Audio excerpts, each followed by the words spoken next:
Hi guys, what's up? My name is Shanwin. Today, tara pag-usapan natin nag-trending na video dito actually sa TikTok, no? Ito po ay isang video ng pharmacist na tinanggihan bentahan yung isang client dahil bumibili po sila ng gamot na regulated or na kailangan ng prescription, no? Lalong-lalo na, ayan, in-explain niya rito na 'pag mayroong RX, ibig sabihin nagre-require po 'yan ng, prescription coming from the physician. So, pakinggan muna natin guys ang pag-usapan natin. Kailangan ng prescription? Hindi. RX means prescription. So, I need a prescription for that. So you have no RX? There If is no another brand. RX, then it means OTC. Over the counter. Who decide the RX? One, sir. So what other pharmacies are giving Giving. without that prescription? Then they're trying to go for, because for me, my license is already there.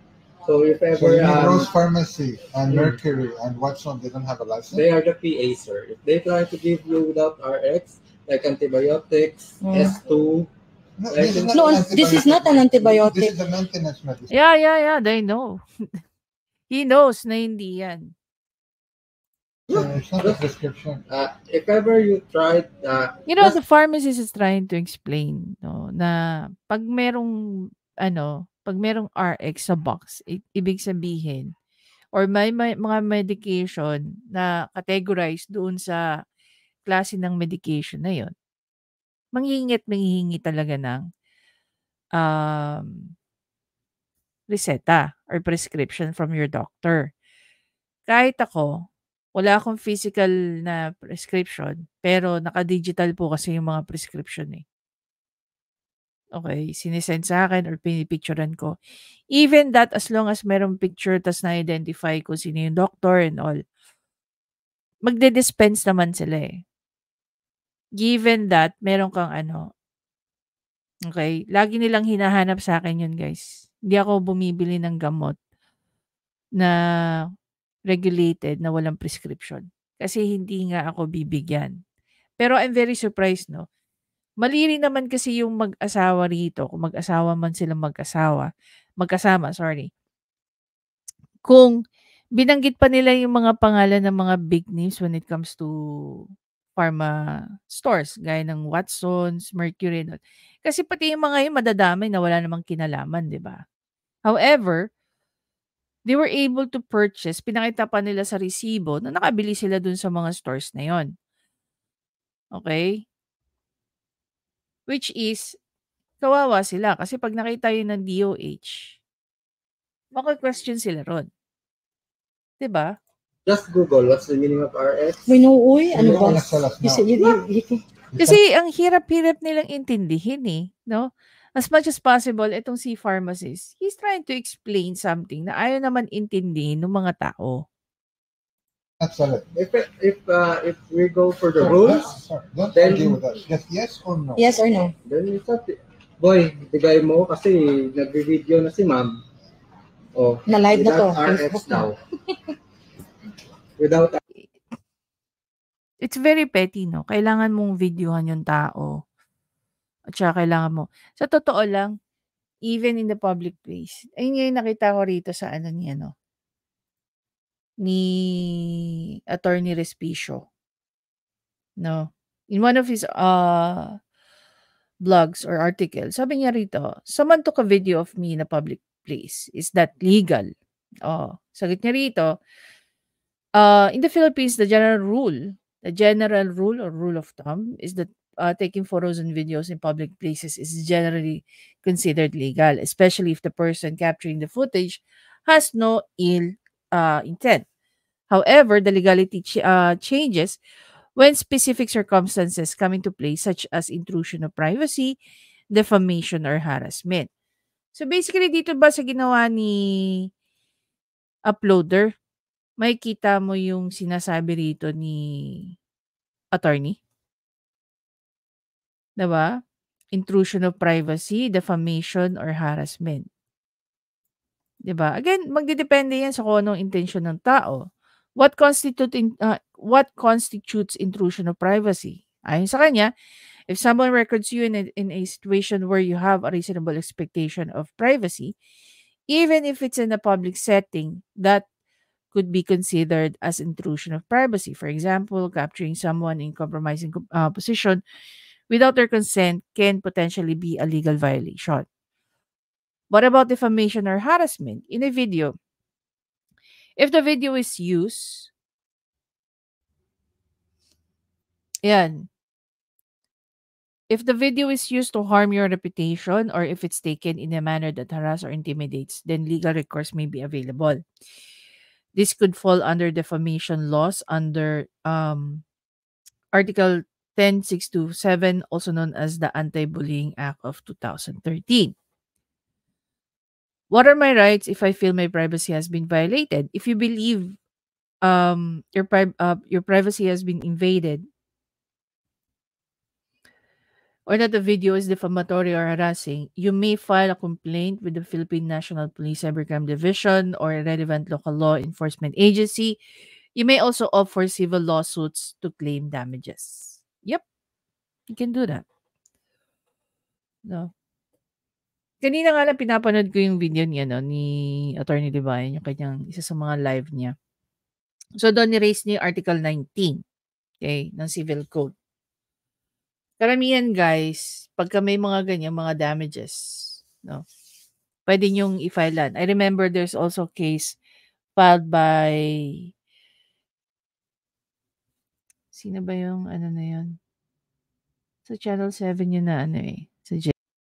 Ayun, si Atom Aurolio tsaka yung nanay niya, no. Nag-file sila ng civil case, civil lawsuit against kay Eric, no, tsaka Dr. Badoy for red tagging.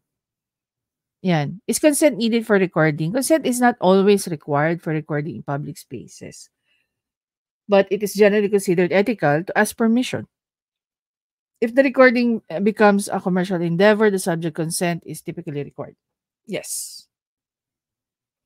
Naalala niyo ba yung bata, guys, no? Na ni-record din ng isang tatay. Vlogger yata yung tatay. Yung tungkol dun sa ice cream, if you recall that, di ba? Nagsampa yata ng kaso. I'm not sure kung nagsampa talaga ng kaso yung magulang or what, but nag-viral din yun sa TikTok eh. Ang alam ko nga, napatulfo din yun. Now, the fun part here is that meron isang abogadong nag-offer.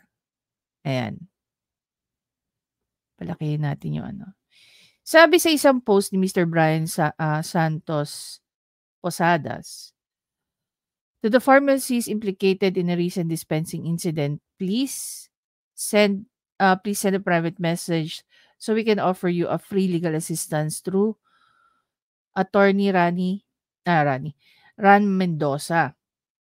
Yan, studied Ateneo graduate student. Okay. Graduate pa ng UP si sir. Who is also a pharmacist. This incident is classified as cyberbullying and violates Article 7, Section 45J of the Pharmacy Law, RA 10918, subjecting the offender to a fine ranging from 250,000 to 500,000 or imprisonment of 1 year on 1 day to 6 years or both at the court's discretion. It's important to acknowledge that the pharmacists have the authority to use their professional judgment given the specific circumstances. A mere video clip may not capture the entire context necessary for the accurate evaluation of the situation. Actions taken by other drugstores still rely on the judgment call on the on-duty pharmacist. Therefore, let's hold on forming judgment and aim to understand the full context of the incident. It's crucial not to leap to the self-righteous conclusion or inadvertently condone any legal violation. Let us approach this with caution and restraint. Sabi ni Sir Brian. Now, eto, meron isang lawyer dito. Tama ba o mali ang pharmacist na ito naman yung So, legal tama ba part. o mali ang Okay, ito yung legal part ng ano. Kasi marami na akong nakita nagbigay ng reaction. Doon naman sa side nung sabihin na lang natin ethical, no? pharmacist na hindi nag-dispense without proper prescription? Well, alam nyo na ang sagot. Sang-ayon sa RA 5921, na maaaring tumanggi ang mga pharmacists mag-dispense ng mga medicines or drugs unless ito ay sa isang pharmacy or drugstore na pinapangunahan ng isang licensed pharmacist. Pero, ang hindi na pag-uusapan ng lahat, pwedeng kasuhan ng cyber libel mga nabanggit na pharmacy stores ang poster ng video dahil sa kanyang post.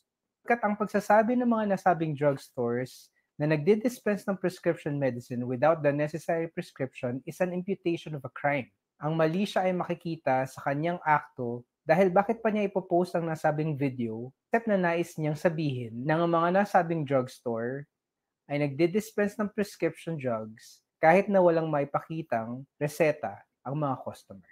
Naway nasagot ko po ang tanong ninyo. Please like and follow for more content. Yan guys. Kindly like attorney mo 27. Ayan. So, ang dami naman nag-like sa kanya. Nilike ko rin siya. Anyway, punta tayo dito sa second part. Maikli lang to eh. Usapang pharmacist na pinahiya ulit tayo. Bigyang linaw natin yung huli nating video. Maaari bang tumanggi ang isang pharmacist na mag-dispense ng prescription drug sa taong walang dalang reseta? Ang sagot po dyan ay oo. Isang pharmacist ay isang licensed professional na ang pangunahing tungkulin ay siguraduhin na tama ang pagdidispense ng medicines. Ang prescription drugs po ay controlled substances na maaari lamang i-dispense sa tamang dosage sang-ayon sa prescription ng isang doktor. Ngayon, yung pharmacist ba na vinidyohan at pinost online, maaari ba siyang magkaso ng kasong kriminal? Sagot po ay oo. So, pwede po yan pumasok na violations ng Cybercrime Prevention Act, pwede pong cyber libel, pwedeng cyberbullying, pero ang mas tingin ko pong mas angkop na kaso ay tinatawag nating unjust vexation. Ang unjust vexation po ay any human conduct na nagkakos ng annoyance, irritation, torment, distress sa isang tao. So, gaya po rito, yung act po ng pagbe-video, maaaring hindi natin masabi na diretsyong paninirang puri doon po sa pharmacist, pero ito po, yung pag-upload po nito ay masasabi nating merong intensyon na mag-cause ng annoyance or irritation or torment po doon sa taong nais niyang ipahiya. Dahil dito, ito po ay papasok na unjust vexation. Pero ang sinasabi ko rin po, yun naman pong mga nabanggit po ng mga drugstores na nag-dispense ng medicines without the proper prescription ay maaari pong magkaso ng kasong cyber libel. Sapagkat yung pong pagsasabi na ang isa pong drugstore ay nagdi-dispense ng prescription drugs kahit na wala pong reseta is an imputation of a crime sapagkat ito po ay paglabag ng tinatawag po nating Pharmacy Act. At dahil dito, ito po ay paglabag ng sinasabi nating cyber libel. Nawa ay nasagot ko po ang tanong ninyo. Please like and follow for more content like this. So, parang ni-repeat lang ni attorney yung sagot niya from the previous video. Pero mas malinaw nga naman to. No? So, basically, yun na yun. Diba? Kawawa yung pharmacist. Kitang-kita mo naman yung intention. Ako nga, sabi ko nga, no, if talagang, kung magvi-video ka for the heck of, mag-file ka ng complaint, you can present that as an evidence, di ba? Kung mali ang ginagawa ng pharmacist. Pero dahil wala namang mali doon sa sinasabi ng pharmacist, kasi ilang tao na sila nandyan, no? Inaffirm na ng isa na hindi sila pwedeng mag-dispense. Nireject pa rin sila nung isang kasama niya. So basically, sa isang drugstore guys, tanong mo kung ilan ang pharmacist dyan at hindi pharmacist. Actually, ilang piraso lang ang pharmacist dyan eh. Maximum yata 3 sa isang mapakalaking store. Kung maliit naman, isa meron. Pero kasi you cannot open a pharmacy kung walang pharmacist, diba? Napaka-importante kasi nun guys eh. Ako nga, nagkaroon lang ako ng pharmacology na ang hirap na ng subject na yun, di ba? Kasi talagang computation yun eh. I-compute mo yung, hindi lang yung age compute mo yung weight, tas ilan yung ibibigay mong milligram. So dinami-dami ng measurement, milligram, gram, ml. Diba?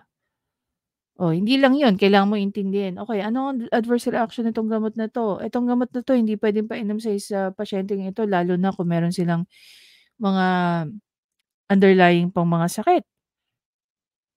Ang dami kailangan anuhin, especially sa mga pharmacologist student 'no, or sa mga pharmacist na 'yan. Guys, hindi naman napakasimple ng mga inaral na mga 'yan.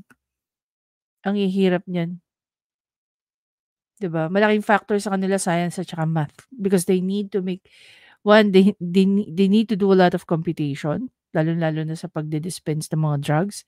Eto mga 'to, puwede mo rin silang tanungin like halimbawa, yung mga simple lang na bagay na halimbawa, "Sir, masakit po yung ulo ko, ano po puwede kong i-take?" Puwede silang magbigay ng suggestion, okey paracetamol, okey na 'yan. Puwede kang mag-take ng ibuprofen, puwede kang mag-take ng ganito, ganyan. Sila rin magtatanong din sila sa'yo, um, "Meron po ba kayong hypertension? Kasi ito pong gamot na 'to bawal po sa may hypertension kasi nagpapalapot po ito ng dugo." Puwede rin sabihin na, "Sir ano magpapabilis po 'to ng tibok ng puso niyo lalo na kung kayo, 'di ba? Maalam 'tong mga 'to ng mga ganyang bagay. So, talagang aalagaan at aalagaan nila yung mga lisensya nila, 'di ba? Bagay na hindi masyadong naiintindihan ng karamihan nating kababayan and because of what, I don't know, entitlement, 'di ba? Parang bakit yun nga lagi kong tinatanong, bakit ang mga Pilipino pagdating sa Pilipinas hirap na hirap sumunod sa mga batas 'no? Ipipilit at ipipilit ang gusto nila, 'di ba?